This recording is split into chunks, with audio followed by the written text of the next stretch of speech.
Y'all, welcome to the next episode of How Creators Make Money. Today we talk about cheating as a service, the Rizz Tis scale, our childhood traumas, and creator trips. And also like Silicon Valley tech bro culture, LA transactional culture, and how that fits in. And most importantly, the Rizz Tis scale, which you should definitely learn what that is. Hey Justin, have you cheated on anything? Uh, as much as I would want to say no, I definitely have. I definitely have. What have you cheated on? too too many things to be honest. But shout out to little pieces of paper back in the day. Let's just say that. Oh my god, literally same. Same shit. Shout out to little pieces of paper. That's all I'm gonna say. That's all I'm gonna say. Me too. Well, there's this new startup I found called Cluey, which is an AI tool that lets you cheat on everything. In fact, the founder, his name is Roy, he got expelled from Columbia for building Interview Coder, which lets you cheat on lead code questions. And now, 2 months later, I was checking their Twitter. They raised $5.3 million and made $750,000 in revenue. Um, I also saw they're hiring like engineer interns at $200 an hour, marketing interns for $50 an hour, which is crazy. And they're really trying to grow their like UCG team, and trying to make like not farm content, but make like have a really correct team to build content. And it's crazy because now interview coder, it just started with like Fang interview cheating. It's like this AI on your window that out feeds you the answers and it can't even be detected by the interviewer. Um, so it can just feed you the answers and literally like, and now it has pivoted to like general cheat on anything. So cheat on like sales calls, cheat on like your dating apps, like have feed you answers for that. That's Many insane. use cases. Cheating on homework. I tried it myself too. I downloaded on my Mac just the free trial. The free trial kind of sucks because it only gives you like a couple lines. Like you can like open like a tab and just ask it questions like a document and ask it questions. So the mission is just like make it like an AI companion to help you like know the answer, like find it quickly. Hmm. But their tagline is like cheat on everything, which is crazy. And I love to see it. That's interesting. I think I've heard of this guy before, like the dropout from Columbia for cheating. That sounds familiar. I'm not super technical. I've heard of Leak Code before. That's like the coding exam essentially for like software engineers, right? Or the coding interview portion of it, Yeah. right? Leak code is like what people hate to do so much. It's like the SATs, the standardized testing of software engineer interview. It's like they have to grind leak code a lot, and it's like not even like the same type of coding as people would experience as a software engineer in real world. But a lot of FANG companies, a lot of big tech companies, they use leak code question, like questions are supposed to bamboozle you to test you out in the interview, which is not the same as like real life. And a lot of students really hate doing it. That's how I feel about the SATs. It's just like kind of stupid, and that's why they created Interview Coder. So shout out to Roy. I think he's done a great job. But he got expelled from Columbia, and he posted on LinkedIn. And it went viral. His like expulsion letter, and I love that energy. Well, so like the interesting for me when it comes with this, I'd love your perspective on it too, is like if this thing allows anyone to cheat, let's just say it, right? Like I would assume it's like some sort of AI software like ChatGPT, whatever it is, just running alongside whenever you're interviewing, like transcribing it as it goes, and then it's able to just shoot you the answers or whatever, maybe if you can like stall for 30 seconds, I would assume. Um, but with that being said, like if everybody can cheat, what does that mean for cheating? You know what I mean? Like if everyone can get an A Mm. essentially, then what does an A truly mean? Mm-hmm. It's kind of crazy. But right now, if you use ChatGPT, I talked to my friend who works in Thing. He's like a software engineer. He interviews other software engineers. It's easily you can tell easily if it's using AI to if candidates are using ChatGPT because the code it just like spits out code linearly. He's like typing out like copy pasting linearly, and people don't program like linearly. Like they're very different functions and talk about how it works together. So that's why it's really easy to tell right now. But I don't know what interviewer. I never tried interviewer coder, but apparently he's gotten offers from like big FANG companies because of using interview coder, so they never detected it at all. Interesting. I mean, I feel like it would Yeah. be really hard to detect it, to be honest, right? Because like Mhm. the only way that you could detect it is if like the interviewer found a way to hack into your computer, which is definitely against any Mhm. sort of guidelines, I would assume. Because I would assume the software runs locally, right, on your computer or whatever. And this is me kind of talking out of my ass. Like I don't really know much about technical side of things, but I would assume if it's run locally, the interviewer would have to like hack into your laptop or Mhm. something to be able to find it, or the software bug, whatever you want to call it. Um, but that's fascinating. Like, okay, how would you feel as a interviewer or as someone who has hired people in the past? Like if someone used something like this during the interview. Yeah, it'd be kinda sus. Speaking of, like, hacking, stuff, like, Cluey, if you share your screen, I'm not like this is not, like, ad for Cluey, but I just, like, tried it, and I thought it was fascinating. I love their marketing, I love the team's shit posting.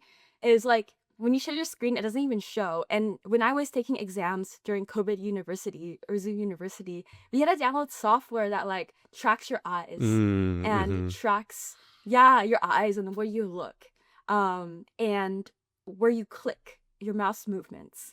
Kind of crazy. But so my experience interviewing, like if I interview for design buddies, interview for like EA, I've interviewed for design, which is a little bit different. I feel like design, you had to explain your design decisions, how you work with people, which is not really like the right or wrong answer. Versus leak code, there's more, like less variety of like right or wrong answers. Um, it's more a little bit more black and white, so I feel like it's easier to cheat on. But at the same time, if I'm like a software engineer, as someone who has never worked as a full-time software engineer, and I really don't like standardized testing, and I don't think we should continue with these like leak code style interviews. I don't think it's a good way to test someone's skills. I would give people like design challenges or like coding challenges on the spot and see how they think through. I'll make them talk through how they wrote these function, how it all fits together. And for design, I'll make them like explain what they did, like give them a design challenge to see how they think on the spot. That's the way I would like to interview them. Um, and I don't think, well, I mean, like with Cluey, they could probably like fake it. That's why I start with work trials and Hmm. see Yeah, how yeah, yeah. people. Yeah, I never like really hire a full time person on the spot. I work trial them.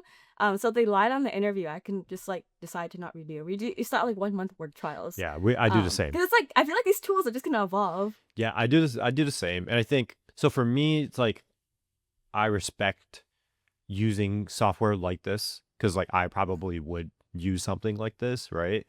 But my thing from an interviewer or a hirer standpoint is to case in point, like a work project or whatever it may be. Like, I want to see how you actually do something because I've even like you can even go the opposite route, and I'm sure you've probably talked to these types of personas where they just know what to say. Like there's people out there who are just really good at talking and they know how to I even have some friends that are really good at this, but like in the job they suck or they just do bare minimum to get by, which is fine, right? Like life is a game. If that's the game that you want to play, win at it, right? But as from our standpoint, like we are the person hiring typically a lot of the time. We have to also know how the game is played and try to weed out those people, right? Because those people can become Hmm. toxic within the company or culture or anything like that. Uh, but it is crazy because there are those people that are just amazing talkers and they can weasel their way into anywhere. And then once they get the job, they are still so good at talking that they might not even be doing the job and they still look successful, so to say. So like for me, whether Mm. it's this interview coding, right, or like interview hacker, or if it's someone who's just really good at talking, I think it's finding different ways to test people's actual abilities rather than just some sort of standardized thing, right? Leak code, even behavioral interviews, things like that. Like, I want to see how you can work. Behavioral is great. Like, that's a good first test. But if you can't figure out a hook for this thing or be a personality on camera, then it's like, from a declassified lens, why am I hiring you? Hmm. Yeah, same with design buddies. If well, I never well, no, I made mistakes, but it was just like volunteering positions when they had no money. Is like they would talk big about themselves, but ended up not knowing shit. So I had so many like oh, there's so many people like that in SF. Well, Not like to shame on everyone in I'm SF good with you and not everywhere. knowing Yeah. anything, right? Because like Hmm. everyone has to start from somewhere. But there's a difference between not knowing anything and not willing to go and try and find the answer. And I think that's like the biggest thing that, Yeah. that I look for. And then wait, keep going about SF. I love to hear about the grift, the SF Oh. grift. Oh. Yeah, I also feel like if there's nothing wrong with not knowing anything because everyone starts somewhere, but also like being aware, self-aware that you don't know it Yeah. and just like figuring out how you would get the answer. Oh man, I've been in SF rabbit holes and I feel like there's so many people who have an agenda when they talk to you. But I also respect the hustle because people come here from other countries to fundraise, to build a startup. They're here for a limited time, so they got to make the most of it. So it makes sense. Versus I just live here. I'm from here. I'm just vibing here. So I just honestly like I don't really have an agenda when I do things in life. I just kind of vibe and see where it goes. But I also understand that sometimes comes with privilege. Um, cause people sometimes they come from like a like a bad economic situation and they're trying to make it big and they really need to hustle to make it big. So I understand that. But sometimes, at least for me, this is just like my own preference. I rather like get to know someone first. Because there's so many people who want me to like plug their startup or like hire designers and like not give me a referral bonus and just like ask and never give. And I believe in like building a relationship, give and take, and like it's all like reciprocal. And I don't feel that way a lot with a lot of the interactions I have here. But I've been in SF basically like almost all my life, and there's lots of awesome people there too. I barely remember like exactly who was like really transactional, but I can feel it when I first meet them. Like these people who I meet, like, and they know about me from Design Buddies. They find out about how many audience members I have. They're like, "Oh, can you angel invest in my startup?" Or like, "Oh, can you introduce me to this VC?" Like, "Oh, can you promote my product for free? I'm looking for designers. Please help." So I like don't really like that. I just like to vibe and just like see. What about you? How do you feel like in Austin? I love like the culture of Austin, or not the culture, at least the community that I've surrounded myself with Austin right now. I think Austin is also becoming kind of like this meme, where a lot of people that have moved to Austin have kind of fit this sort of stereotype, let's call it that. So typically, I don't know if you know, but like Austin's whole vibe pre-pandemic, like pre all these people moving here, was like Austin is keep Austin weird, right? And especially in the state of Texas, that's just really weird, right? Because Texas, you think of, I don't know, like cowboy, Republican, and blah blah blah, Yeah. yeehaw, right? Like that's what you Hmm. think of Texas. Austin was supposed to be this like weird blueberry, as some people say, in the sea of red, and I didn't realize that the numbers were this big, but according to my friend who's been living, like he's from Houston, lived in Austin for the past like 3, 4 years or so, there's like 500,000 people, I guess, that have moved here since the pandemic, which is absolutely insane. But that has changed a lot of the culture within Austin, as you can imagine. Most of these people are moving from out of the state of Texas to Austin. A lot of Californians, a lot of people from the Northeast, where I'm originally from. And it's interesting because there's this stereotype now of what an Austin person has kind of been like if you've moved here over the past like 3 or 4 years. It's like you've got the runner aesthetic, you've got like you're constantly working out, you play a little bit of pickleball, and you talk to a lot of these people, and it's kind of true. Like most people that you see and you see walking on the streets, like they're wearing athleisure, they're in a run club, they're playing pickleball, kind of this, I would say, tech broy vibe, so to say, because I would say that's kind of where or a lot of the stereotype comes from in the tech space too. It's like especially over the past year or two. For some reason, I mean, you run a lot now again, but like for some reason, everyone's in a run club now. Everybody plays pickleball. It's no longer like sweatpants as a coder. It's like athleisure. Everyone's upgraded to Lululemon and Aloe and stuff like that. And so it's more of that vibe. I don't get as much transactional vibe as I do here compared to, let's say, LA. I haven't spent too much time in San Francisco, so I can't speak too much about it. But LA seems very transactional to me. New York is transactional, but in a less fake way, if that makes sense. From like my time in New York, and then my time in Orlando. Like Orlando's just a big family city, so it's just more of like it's harder to find the people that you actually want to meet, and it's a lot of like hush hush money out there versus LA is very flashy. San Francisco is all about tech, and so it's interesting how these little pockets like all whisper something different Mm. to you. Yeah. SF, it's like how much you've raised, how much money you make. LA is like how many followers you have. But I actually never got that vibe from LA. And I'm moving there half the time. Yeah, I So, mean that's uh, really dope that that's been your uh, experience because I know we've talked about it through text. Like I personally yeah, hate LA, but you seem to have an amazing time out there, which I love that's it. great. I Yeah, I love don't that know. for That's so you. like a cool feel. I'm very selective in who I hang out with, and I happen to fall into some really great crowds that because I have like two friends I started with, Lance and Eric. Lance runs like Startup Village, and Eric runs like Creator Pickleball. So I just kept going to their events, and then I met so many creator friends. I started going to their birthday parties, their house parties, and like meeting their friends. So everyone has been like curated from my two first friends I started with, Lance and Eric. Um, and then yeah, so I only go to curated events. That's why I never met like anyone who is like very transactional. Now I have so many friends in LA that I hang out with like every day and host parties. So yeah, I don't know. Yeah. I have yet to meet those people. Well, I feel like you've also hacked it, right? Where you didn't come to LA when you're just starting to go up. And so you weren't with like the people that were trying to go up. I feel like LA transactional is very much with like the trying to get up there crowd because they're trying to meet the people. But like you knew Eric. Eric is amazing. I love Eric. We should definitely have him on the pod at some point too. But like Eric's a great community builder. And I think because he's such a great community builder, he fleshes out or like he washes out those types of personas out there. Like I don't even think you get invited to Creator Pickleball unless you're not one of those personas.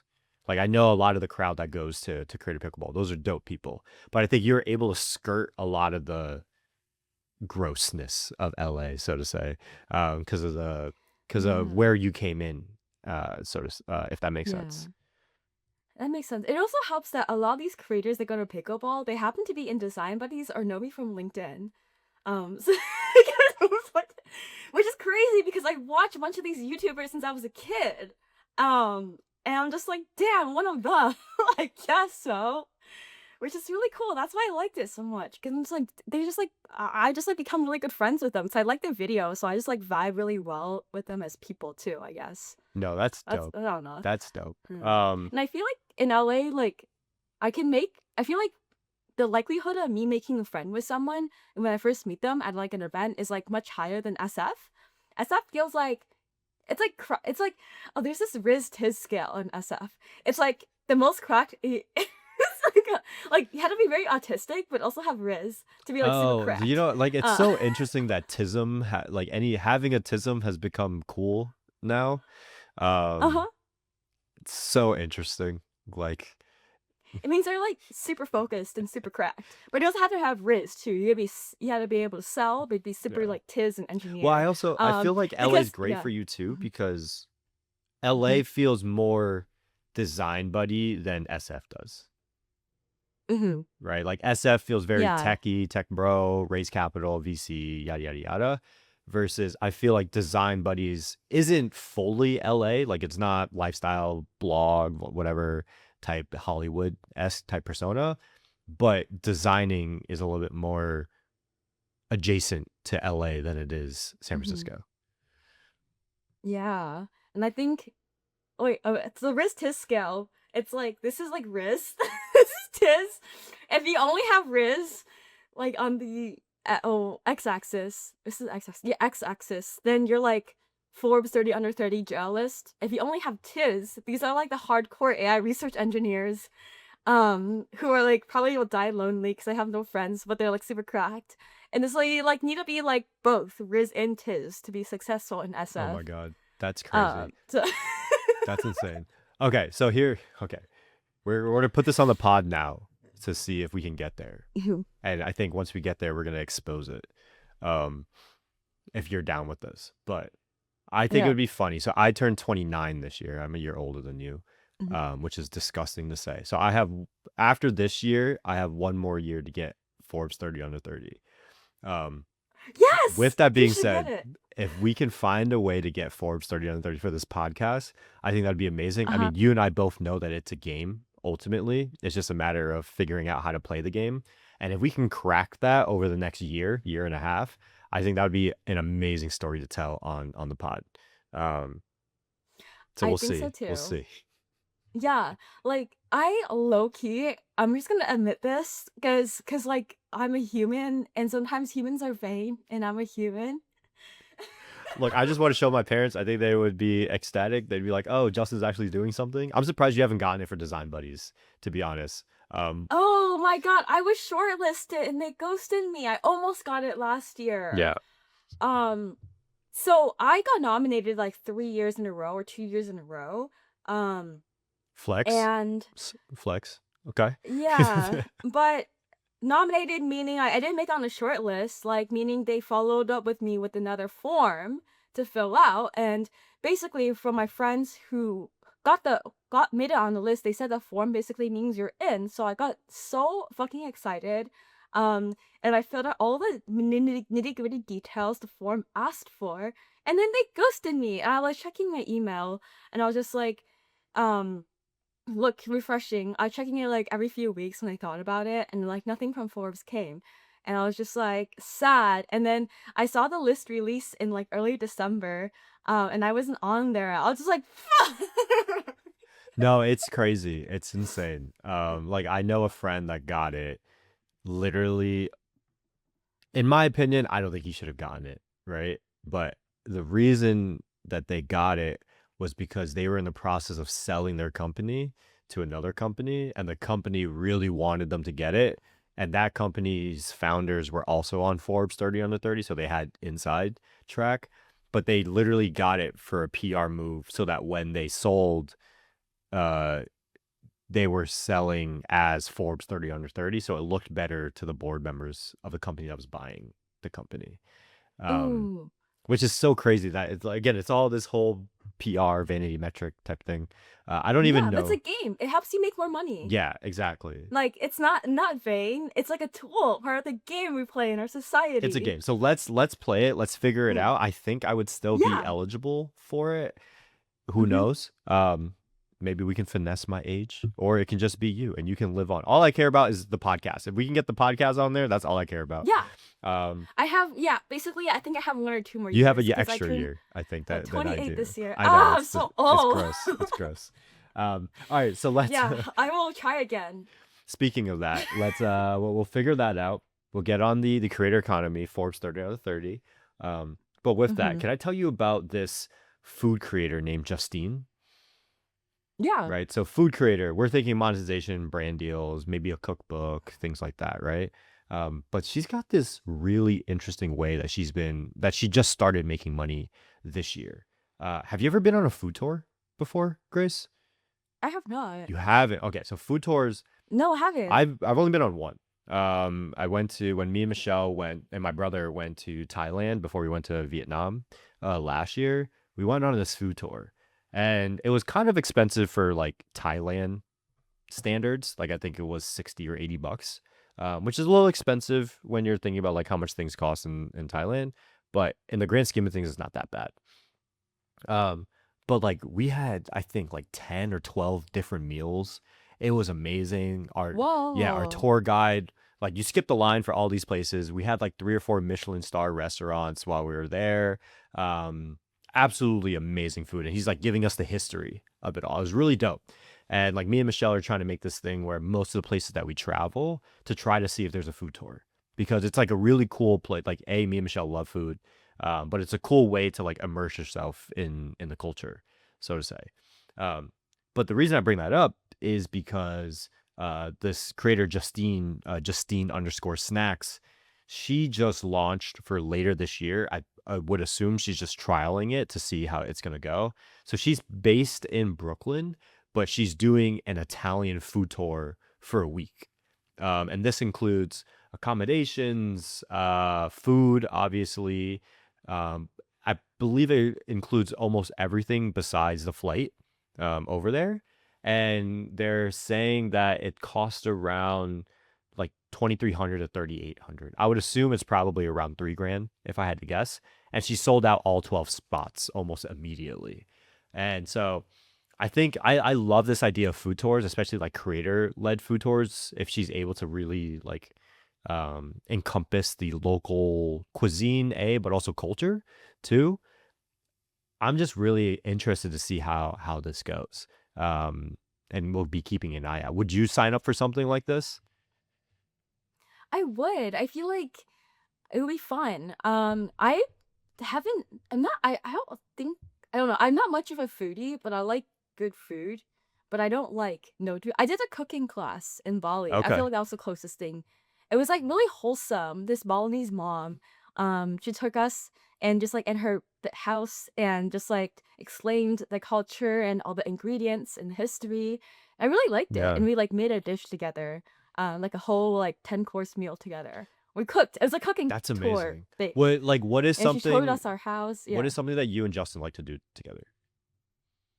we like to go and like hike and like explore cities on foot and just like vibe. Okay. But I feel food tours are a good way to do that as well. I just never considered that. We done like walking tours, hiking tours, Would you do a boat tours. creator, like let's just say, I don't know, who's like one of your favorite creators right now?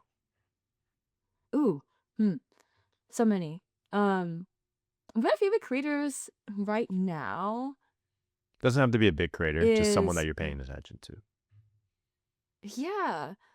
I feel like on my YouTube, I always see Stephen He, emotional damage guy. Okay. Um, So his would you, let's videos, just and they're always say, really funny. let's say you weren't based in the US, right? You're coming to the US to visit. How much would you pay to be in a 10-person Stephen He personal tour through LA? Let's assume let's assume everything is accommodated, a 1 week stay in LA. Everything's accommodated, food, yada yada yada. But Stephen, he's the one bringing you to all of his favorite spots, showing you LA, Malibu, wherever. Um, what do you think someone would pay for something like that? Ooh, yeah, I'm playing more of it's like his favorite like film Yeah, spots or exactly. like filming. Like it's a kind of like a. I want to be more funny as a person, and I think he does a really great job tying cultural relevancy to like making a joke. Okay, a comedy tour. Um, Let's call it a comedy tour, right? He's yeah, gonna like a teach you comedy a little tour. bit of I'll pay probably a comedy to that. yeah. Yeah, yeah, yeah. I'll do that. I don't know if I would pay like for a week. I don't know, like 2,000, 3,000. I think that's Yeah. fair. Also, like this other comedy, I'll also do this from this other comedy creator I thought of, Austin Nasso, the tech bro guy. I don't know who that is. Um, oh, he makes a lot of videos on Instagram. Just like he pretends he's like Elon, pretend he's Trump, and pretend Oh, he's like interesting. Bezos. Um, and like roast tech bros and just like makes fun of them, and I love it. I love that. The tech bros show guy. Yeah, I would definitely do a comedy tour from him. So I think like the reason I bring that up is I think there's a lot of ways that creators aren't necessarily thinking about monetizing. Like I think in the business world, right, it's retreats, which I think is smart, but I think there's better ways to do that. Like retreat sounds very woo woo, let's call it, right? But if we did, like, again, I'm a huge foodie. Like, if you did like a business food tour type of thing, I think that would be so dope. For you, right? Running, hiking, you're more into that than food or comedy, even, right? Like, I think those are great variables that you can add to a sort of tour or retreat type of thing. And I think a lot of people would pay decent money for doing stuff like that. Like I think, let's just say for ha-has, we went to Vietnam, for instance, right? And we did How Creators Make Money retreat out there. You take half the group on a hike, on a running tour, whatever you want to do through the streets of Saigon, and then I take the other half on like a food tour or something like that. I think that would be dope, right? And could charge money for, or you can probably charge people money for that. Um, but I think there will be this world of creator experiences, let's call it that, whether you're monetizing like your direct fans or you're monetizing like the community that you've built. I think this is a variable that not enough creators are trying to open up. Like I think she honestly could probably charge $5,000 for something like this, the same way that Stephen He could probably charge a lot of money too. Like you might want to pay 3, but I can almost guarantee you that some people would pay 10 or 15 grand for something like that. Whoa, 15. I Wow. think so. You have to Yeah. remember, he's got what, like probably 5 to 10 million across all platforms. All he needs is 10 people to pay him 15 grand. He makes 150K right there in a week. Yeah. Crazy. Like that's point zero zero zero one Mhm. percent of his following has to convert for something like this. And I think that's super, Mhm. super possible. I think you could probably do something similar with Yeah, I design think buddies too. Like from a quick, we have done actually. oh, have you? Um, we have kind of. We have our 10-week design co-create cohort where it's like intense 10-week program. We have students each paying $5,000 for 10 weeks of intense work learning UX design from 0 to 1, building a product. So it's just basically it's like a design career accelerator. The goal is that they get hired at the startup they work with, or get a portfolio ready case study that they could use to apply for a job. And to incentivize our students, we did a retreat like almost a month ago on May 2nd, May 3rd in Pacifica. We rented like 2 mansions. We have like 20 of our students fly in. And then they can present a demo day on May 4th. But the retreat was like we went to the beach together. We did some jam sessions, like brainstorm sessions, how we can improve our cohort. We did a bunch of filming sessions. It was a big content day for us too. And a lot of the students who went to our retreat, they're now like kind of working for us as contractors. So it's a really good way to build a cult. I mean, community. It's like having a shared experience and a shared like lingo. Like you have like co-create. That's like our logo. So we had that like a shared sense of language. So it's really cute. And everyone had like we gave everyone merch, and it looked like such a cult, and it was like really beautiful. Um, I think if creators want to build a cult, having a retreat, having like a shared mantra, having shared merch, like all look like together, like a cult, is a great way to build a cult following. And later, like these people will be loyal to you forever. Yeah. No, that, I mean, I totally In a good agree. way, in a good way, in a good way. Yeah, yeah, yeah. Like, Yeah. Because you're having them a great experience. did Yeah. they pay for that, or did you pay for all of that? Oh, we pay for all that. We got sponsors. Okay. So but that's what I'm saying. Like, I think there's also a world where you can target the ultra wealthy, ultra fans of any community base and charge them a lot of money. I'm not saying you do that to like your core community members, but like there's an argument to be made that if you want something to uh target like the super wealthy fans of your community, there's a lot of people that would probably pay for stuff like that, like super personalized things of that nature. Um, but yeah, I think this is a little segment of, like, this is small for her right now. I think when I was looking at her numbers and everything, she's probably making like $1 million a year or so, which is like amazing. Congrats to her. Justine eats. Wait, Justine. Wait, Justine what's her name? underscore snacks. She's got like three and a half Justine. across all platforms or so, but like just from brand partnerships, she has her own cookbook and things like that. She's probably bringing in around $1 million a year.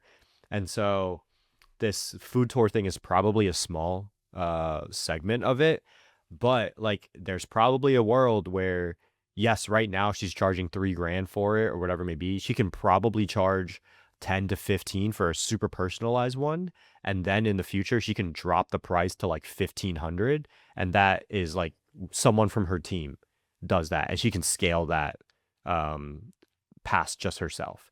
And I think that becomes really interesting when you can scale it past yourself, but if people want you, then they're paying a premium for it. But Mm-hmm. Yeah, also there's this other platform called Trova Trips. I think wait, let me look it up. I remember it's like this platform where creators can sign up to like host tours, host like trips, Trova trip, group trips, Oh, interesting. group travel trips hosted by content creators, trovatrip.com. Not sponsored. But I thought of going on these tours. I thought of like I should host one or I should go on one. This one. It's pretty cool. It made me think about that. Trova Let me dump it trips. in the chat. Trova Trip. Yeah, Trova. Oh, I Trip. think I've seen this before.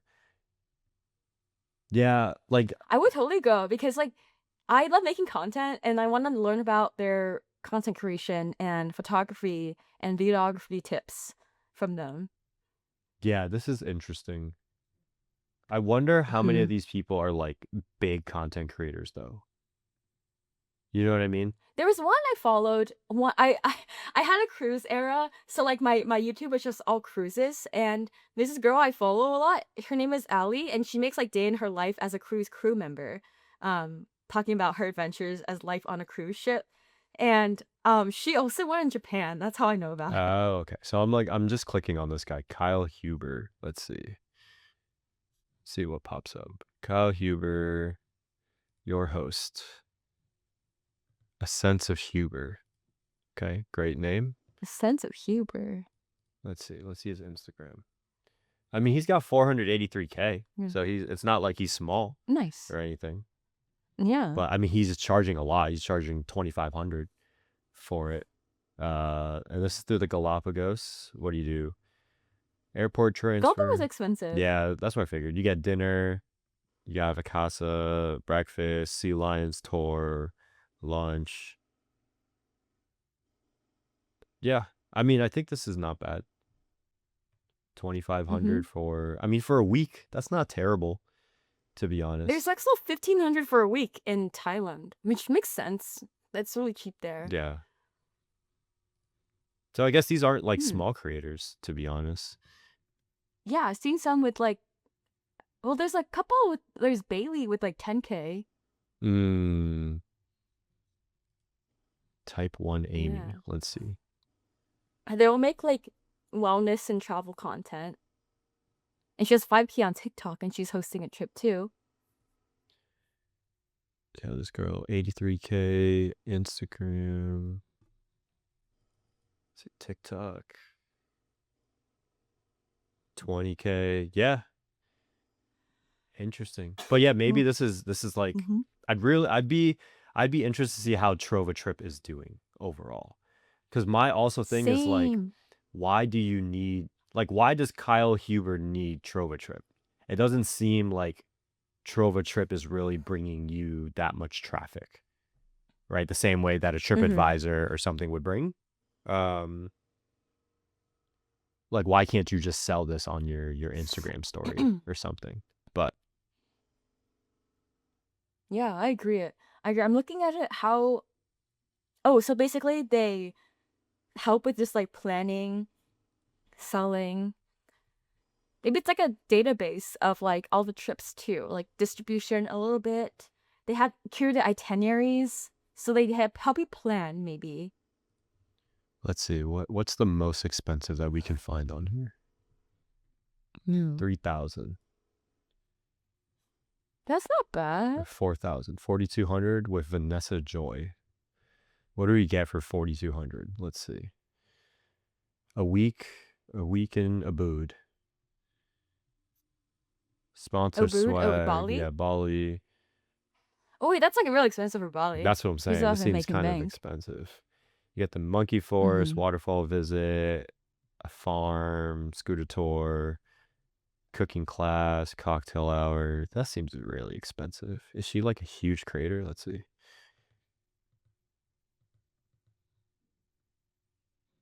Instagram. 130K.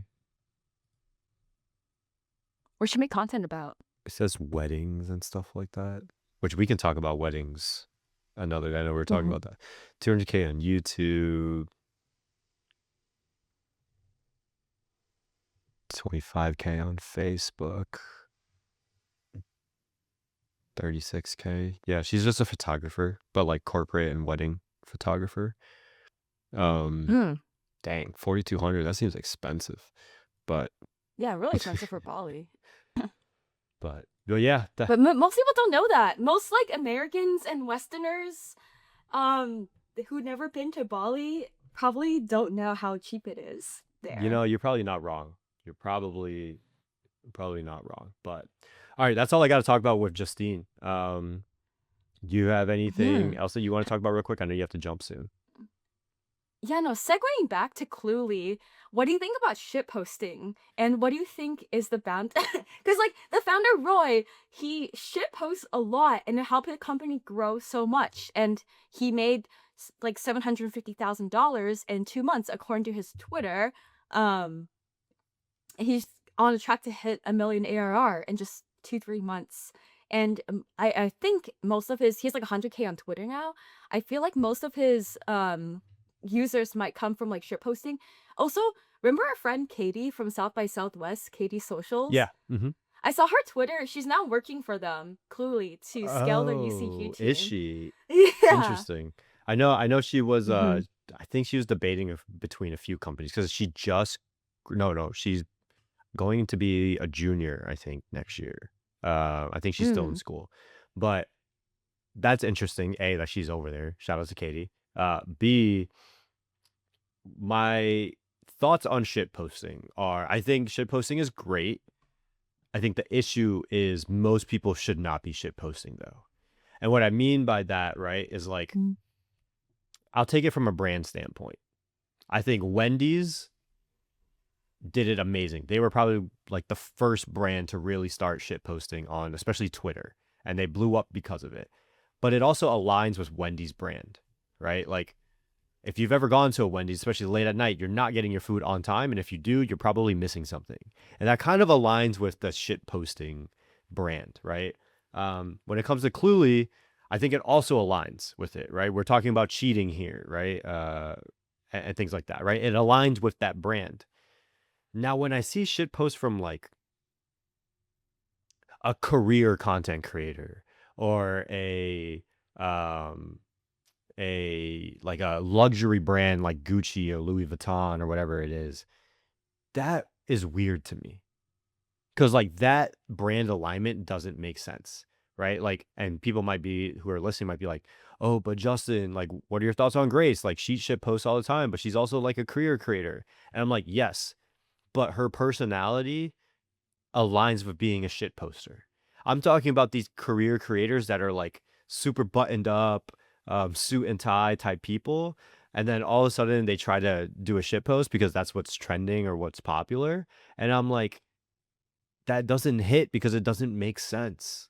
Like you have to ultimately be you, I would say, if you're gonna go down that route. And especially from a brand standpoint, like it has to make sense. Like I've seen some brands in the comments where it's like, bro, why is Pepsi shit posting? Like that doesn't align with the Pepsi brand. Um, but there are some other brands under Pepsi that could make sense for something like that. But I don't know. It's interesting. What are your thoughts? Yeah, I was talking to a couple of VCs and SF that they like it when a founder shit posts. It's like a good sign. Um, I can understand um, that, but I also think that's like vanity talking there, which VC is kind of a little bit of yeah, that. a little bit. But I love it. I've been shit posting since I was like 10. I had social media that I was I've been born shit I posting. love it. I ever tell you I almost got expelled in middle school. No. What? Oh. A lot of it was due to shit posting and internet stuff and like In taking middle that to real school, life. what was like what were you shit posting on? MySpace? Facebook Facebook Facebook was just getting and started. Formspring. Forms Like, I don't think I ever used yeah, Formspring. TLDR, this is like the 15-year anniversary of this. I'm just gonna read a LinkedIn post about it on Friday, so it's been on my mind. But I've been shitposting since I was a kid, and that's where I shitpost now. And I feel like if people are always like class clown or like funny, you should I agree. own I that, agree. and be yourself. But if you're like super corporate, then it's like don't just do it for the trends. Do it if it's like really you. in my case, growing up, TLDR, I was like grew up in Cupertino, where like I had really strict Asian parents. I had a grandma who lived with me. She was very traditional. She cared about looks and being very demure, very mindful. Like, women should never be outspoken. They should be soft. And I was just like, fuck that shit. I would just rebel against this. So I was really loud as a kid. And oh my god, I was just like such a weird, nerdy kid as well. I was a closet weeb and I loved anime, and that Mm. was like weird in the 2010s as a kid. And I was in 7th grade. This girl, her name is Annette. She was like 8th grader, and she stole like $500 worth of DS games from me, including like a complete like Animal Crossing Legend of Zelda game and a bunch of like my alpha gels, which are, like fancy squishy pencils. And I know her because her mom runs like an after school place at her house, and my neighbor worked there. So my mom sent me to her house because she was a working professor and didn't have time to pick me up at 3 p.m. from school every day. So I had to go to Annette's mom's house every day. I was working by my neighbor. Um, she stole from me. She was also a really popular kid. I was just like this weird kid in 7th grade. It's like I called her a bitch, and I was like, "Give it back, motherfucker!" On And Facebook? and yeah, on Form Oh, Spring, on because like Foursquare. anonymous messages.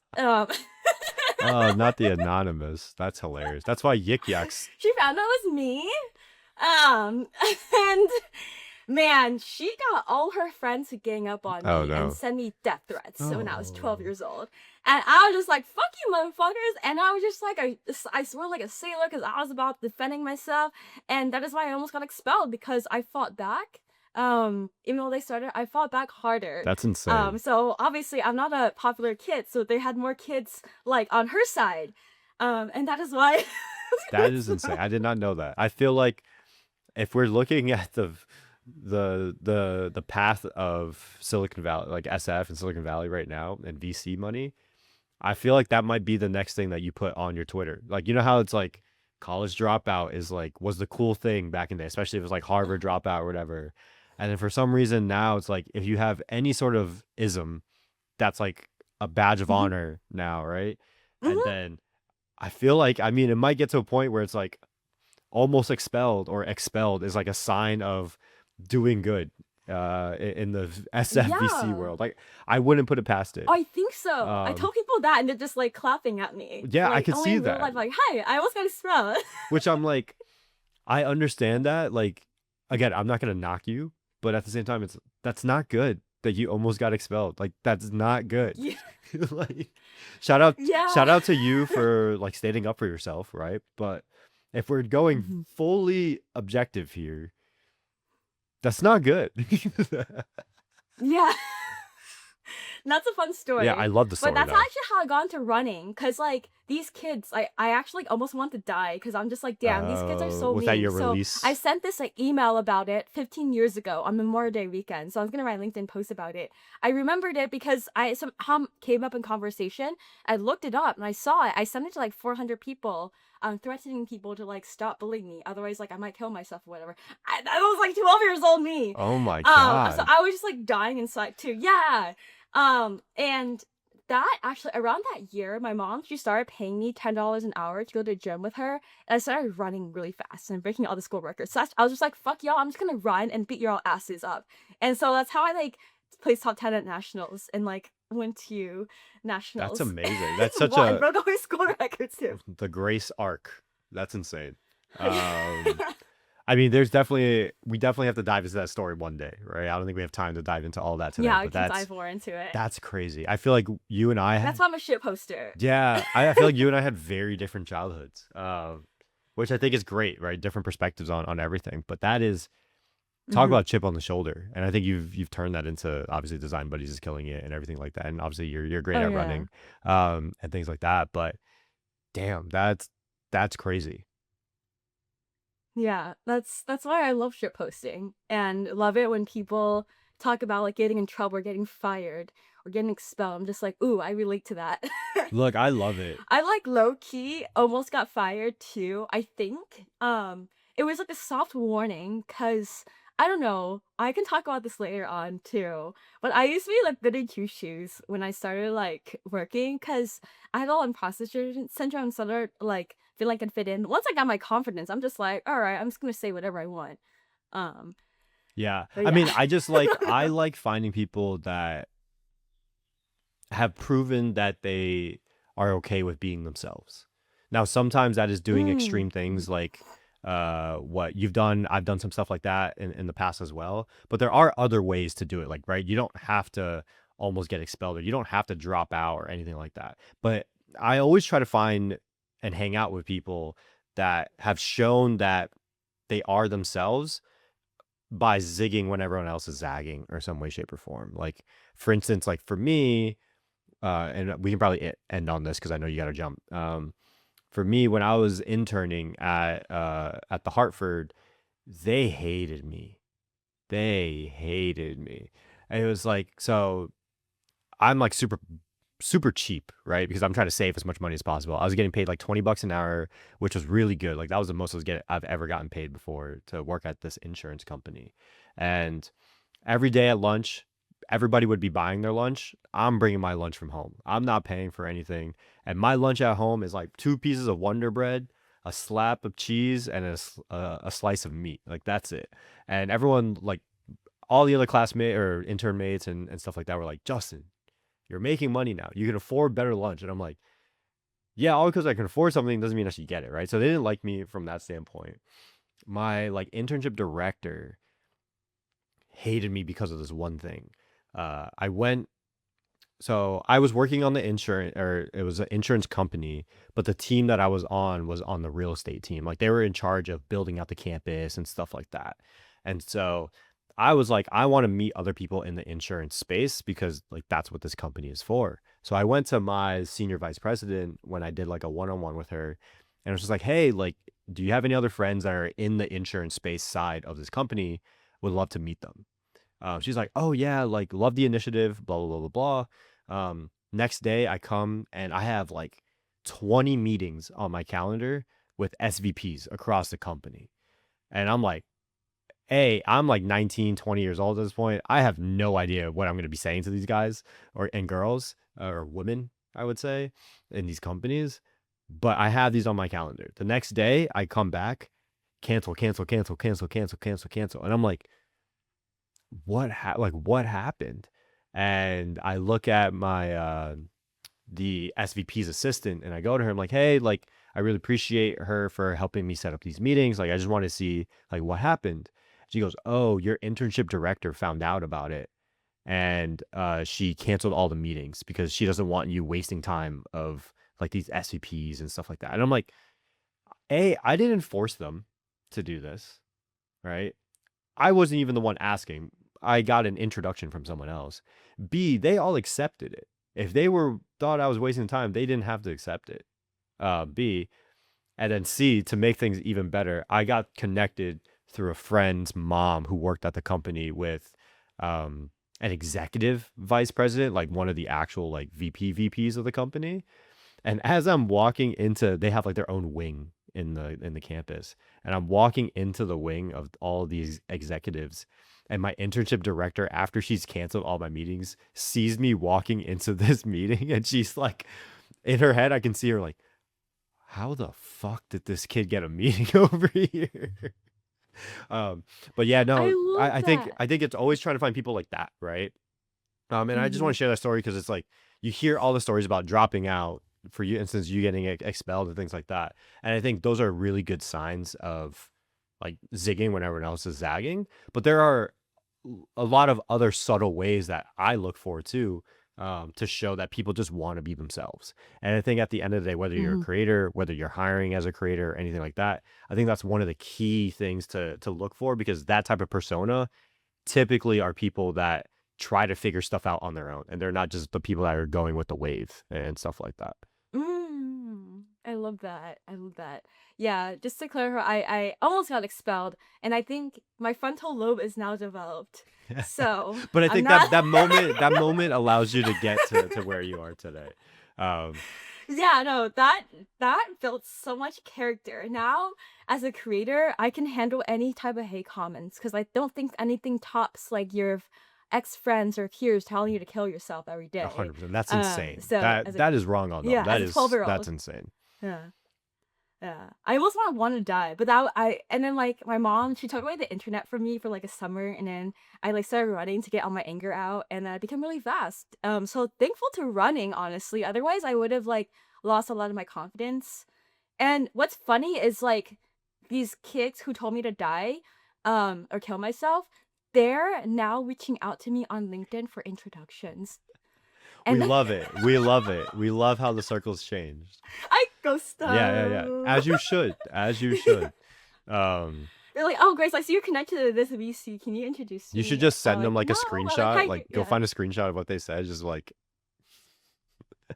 no, I'm kidding. Don't do that. Oh, I Don't do actually got that. banned on my old Facebook because I like cuss too much. Mm, I can't find it anymore. My first Facebook I made when I was like 10, no, 9, 10, and I cussed a lot and it got banned. So I made a new one mm, when I was in 7th grade. dang. But I can't find the old one. It's sad. I had so many memes on there and so much cussing in life, and yeah. Amazing. That's crazy. Well, I think this episode was great. Grace, I know you gotta run. We'll talk soon. But until This was then, fun. see you guys. Peace. Bye.